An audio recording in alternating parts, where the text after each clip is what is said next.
Hey guys, how's it going? Culprit here, and once again I'm going to introduce you to a new series I plan on doing now for Battlefield 4, and that's called Battlefield 4 After Action Review. Now, for those of you who aren't familiar with After Action Reviews, let me give you a quick little definition for it. An After Action Review, AAR, is a structured review or debrief process for analyzing what happened, why it happened, and how it can be done better by the participants and those responsible for the project or event. This is obviously a military term. I believe it originated with the U.S. Army. There's always been an informal debriefing process, but this is just kind of formalize it. Basically, it's an analysis of what happened in an event, an encounter, an engagement, and, in an effort to kind of figure out what you did right, what you did wrong, what you can do better. And I figured that translated really nicely over to some of my gameplays and how I like to talk. So I'm going to be doing that with Battlefield 4 in a series now, a weekly series. I'm going to take one of my gameplays, I'm going to pick them for all varying different reasons. Some very good, some very bad. Ones I think are particularly interesting.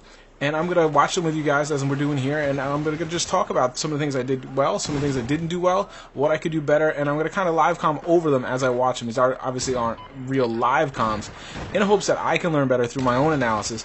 You guys can give me comments, and explain to me what you think I did good, what you think I did wrong, and as a whole, as a group, we can all hopefully improve, at least in our strategy and tactics, and then we can translate that and improve our games. That's always the goal here at my channel. So let me just kick right off and explain to you why you're seeing a weird gamer tag, Diggs13. It's a buddy of mine. I work with him. He hadn't been able to play very much, so we had a rainy day at work. Came over to my house, logged into his Origin, and that's why you're seeing the weird gamer tag. But this is me playing right there. First thing to point out, total minimap fail. I didn't see the guys capping the flag right behind me. Got to be more aware of that. It's one of the things I definitely have to work on, is looking at that minimap a lot more. Here you see, I spawn in. I'm on high ground. I probably should have stayed up there. I don't really know why I dropped down. I'm still learning the ropes here. Was definitely in a position of power there. Trying to hold off the flag. Move into the corner, which is good. I like this. It's not very often in Battlefield 4 that you get to kind of, forget about certain areas behind you and to your side. So here, I'm in a pretty good position here as well. If it might be obvious to an enemy to look here, that's my only real concern. Again, I move out of it. I get in a little more like, I end up taking it. I thought I went down there. So, sometimes you bail yourself out. That guy's on fire. Don't chase the guy that's on fire. Again, I managed to pull that one away, but just run into too much heat. Again, that is a big problem for me, a little Rambo syndrome. I get a little too bloodthirsty. I want to go for that singular kill. Next thing you know, I end up surrounded and I'm dying. Here we go. We spawn in. I always help your teammates. You got to always be helping them. Free points keeps them up, and that's going to keep you alive in the long run as well. You can see here I'm kind of working the edges of the map. That's just a really, really solid fundamental tactic in any first-person shooter. Keep a boundary to one of your sides. Again, you cannot really worry. You don't have to worry about that side. Whenever you can, try to do that. Hug those boundaries when they enable it. Some of these have pretty healthy boundaries, like right here. Actually, there's a lot more space to the right than you'd think. But in that case back there, I was doing a pretty good job. You guys have played this Domination on Golmud Railway. Very active little lane here. I probably shouldn't be hanging out in the street as much there. Again, I'm no patience. I go around. I didn't really run around the corner, but I didn't go around the corner with any caution or any, I wasn't prepared. I wasn't prepared to fight. I paid the price. I'm basically in Battlefield 4. I'm trying to learn how to play slower and smarter. A lot of you guys are probably more accustomed to seeing me playing a little crazier, a little faster, just bad aim right there. I want to say I'm struggling with that, but I don't know that I'm struggling with that. I'm still just getting accustomed. Actually, I'm doing fairly well now that I've kind of figured out my settings. But yeah, I'm making an effort to play a little smarter, play a little slower, and I find it's easier to slow way down and then speed up as you're getting comfortable than to kind of pick and choose your spots. So a lot of times in the beginning of matches, you'll see me play very slow. I will literally in a domination match, I'll move from flag to flag, and park it there and defend it, especially on these smaller maps where the action can quite literally come to you. You see me doing that in a building. A lot of times I like to take a building like that, stop, and just chill out and kind of gather myself. And a lot of times I'll be watching the mini-map more than I'm watching out the windows or whatnot, and I'm trying to kind of gather where everybody is, where they're spawning, what flags they're attacking. Here, I'm getting a little brazen. I'm tacking right down Main Street, going right down the middle. I don't do this very often, but sometimes when I get the feeling like it's a merry-go-round and people are just running around the edges of the map, because everybody knows that tactic. It's always good to stay on a boundary. So when I get a feeling like it's just turning into a merry-go-round, sometimes just to switch it up, I will just cut right down the middle of the map. I may die for it, but I feel like at least I'll disrupt the rhythm, and it kind of be to my advantage, especially because I like randomness. I like a little bit of chaos as far as in the enemy's minds. So anytime I can kind of just throw them off and do something unexpected, I think is sometimes worth a life. Not always. That's up to your your understanding of the match, I guess, and how that's going. Here we've already, we've opened up a pretty good lead. We're starting to put our foot on their throats. We should probably be playing a little safer here. Don't know why I didn't get that revive right there. Actually turned out to be a good decision because it's a little hot.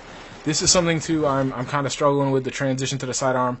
He bested me there. I just missed a couple shots. I'm having a hard time with pistols. I'm not going to pretend. They're just not as effective for me. I'm wondering if I maybe get I feel like there's the flash on the pistol is throwing me off. So I'm hoping maybe if I get an attachment or two that I'll fare a little bit better. Definitely something I'm going to work on. Actually, when we had 008 get our own server, I think we're going to do a couple pistol-only nights. Let everybody kind of get used to their sidearms and rank them up a little bit. I think that would be a pretty good idea. That guy, love the ragdoll. The ragdoll physics are awesome in this game.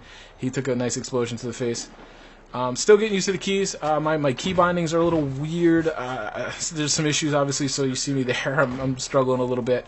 This is an earlier match, as you can see, because we just got the M416. It was naked at the beginning of the match, if you missed that. So it's a pretty early round. I've come a little ways since this, but still not 100%. So here you go. Again, like I said, the match has gotten very tight now. It could go either way. We should have probably played a little smarter. I should have slowed down. I probably should have just said, you know what, B flag is mine, or A flag, whatever flag is mine. Probably the corner flag, the A flag, I believe it is, would have been better. Just park myself there and not let them take it without a really vicious fight. And that probably would have been smarter. And let the bluebies kind of do the dirty work. That's kind of what I like to do. I like to try on Domination anyways to find the 2 power flags. Usually there's 2 flags that are easier to hold than the other 2. There's some combination, dilly dally there, missed the revive. There's some combination that are more easy to hold. Here I would say it's the A-B flag, I think that's correct. Right here, because you can run up and down this alley, you can use these buildings, you can almost hold them both really, really easy. Shanghai, I believe it's A and B, it's not the rooftop one, and then you can just, go back and forth holding these 2 down, just defending them. It's hard to capture them on your own, but once you have them, it's a little easier to defend them. And then what you do is you let your randoms, you let your bluebies, you let them go out, and they try to get that triple cap. You don't do that. You're kind of the anchor, the one's going to hold it all together, and let them kind of throw themselves at the enemy. Right there, I knew there was a nest up there. There's a guy upstairs. I'm liking the 320 now. I mean, I love revives, but in Domination, usually the pace is too fast. It can be hard to get a revive. A lot of times when I'm playing by myself like I am here, I will just throw on the 320. This way I can blow up walls. If a sniper's there, I'm not really trying to get the kill. I'm just trying to remove that cover for him, making him move on. If he doesn't move on, then I'll go up and get him. But I'm loving the destruction, like this, and how these buildings can actually come down. It takes a lot to take them down, but they can come down. But you can usually remove a sniper nest and just take it out. And then you're not going to be surprised. You're not going to have some guy standing there overlooking the flag the whole round. It's really a nice little tool, and I'm really enjoying that. So here you go. We have really kind of opened up a nice lead here. We've done a really good job. Had them triple capped. You can see they're bleeding down. Now it's kind of this is another part of the match that I get in trouble. I usually have some time like this. I get a little antsy, and I want to finish off a good round by getting a lot of kills. And what I end up doing is acquiring several deaths. And I think everybody has that. It's a kind of a leak in my game, you could say. I should just continue to play how I'm playing, take the round I get, and not push it, not force it, because at least for me, when I'm forcing things, I'm getting antsy and I'm getting a little excited, I tend to make bad decisions, overzealous decisions, and they turn out pretty poorly for me. But in this match, I played pretty well. I'm really wrapping my head around Battlefield 4 pretty good. I was always moving. I probably should have, stayed stationary, stayed a little more defensive, like I mentioned. But I'm not. What did you guys see in this round? Where do you think I can improve? Give me some tips, some micro tips, a little like should have done this better in this little gunfight, and macro tips as far as strategy and tactics and things. Overall, I'm really enjoying Domination. I think it's really good for your gun skill. It's really good for your gunfighting skill, and it's still getting me used to. I have about 10 to 15 hours. I don't know, because like I said, I played on the second account a little bit. I don't exactly know hours in the game. Predominantly played in Domination. And I think my game's better for it, but I'm having a good time. I hope you guys are too. Hopefully this video will help us all kind of improve. Like I said, please post in the comments with any tips or tactics or any questions and discussions we can have. That is the goal of this series. And once we get some discussion going, I'll be sure to answer you in the comments as best I can. Thanks so much for watching, guys. I really do appreciate it. I'll talk to you soon. Take care.